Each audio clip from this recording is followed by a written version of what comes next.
Salut à toi.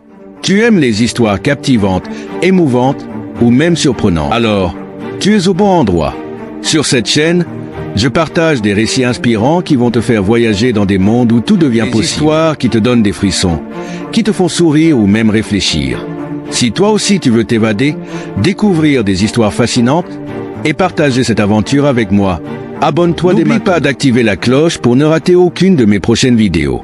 À très bientôt pour de nouvelles aventures. Un vieux assis sur son banc, histoire d'un autre temps. Mystère et sage murmure des légendes qui nous assurent. Sous la lune il raconte des secrets qu'on affronte, des trésors cachés au loin, des rêves qui semblent si loin.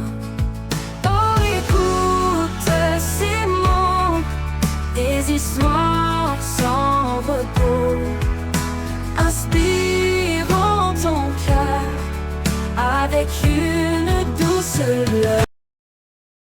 Les guerriers de l'eau. Les guerriers de l'eau.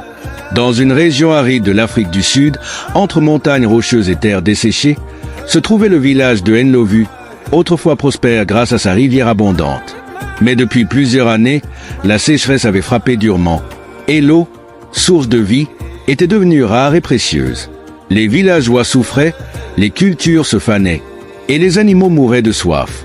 Au cœur du village, un groupe de jeunes amis, Tabo, Lerato, Kopano et Naldi observaient la situation avec tristesse.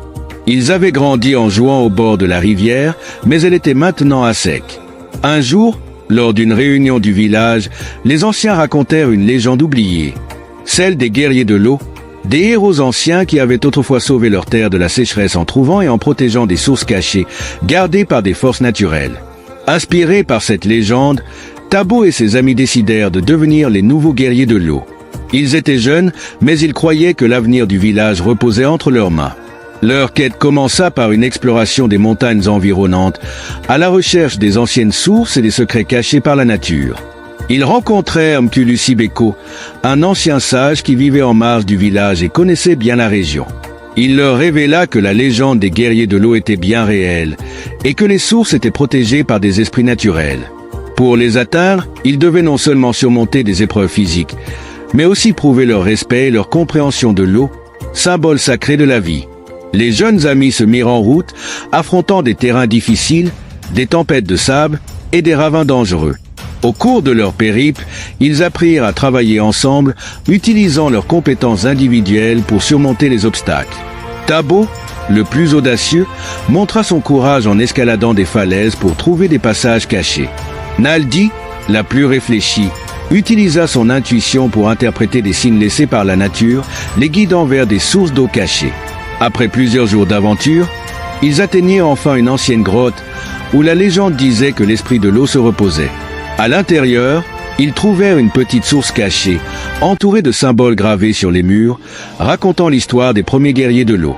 Mais avant de pouvoir accéder à la source, ils durent faire face à un dernier défi, une énigme posée par l'esprit de l'eau lui-même, qui leur demanda de comprendre le véritable sens de l'eau et de son rôle dans leur communauté. Grâce à leur union et leur sagesse, les jeunes amis réussirent à répondre à l'énigme. L'esprit de l'eau, satisfait de leur réponse, permit à la source de se libérer. L'eau commença à couler à nouveau, plus claire et plus abondante que jamais.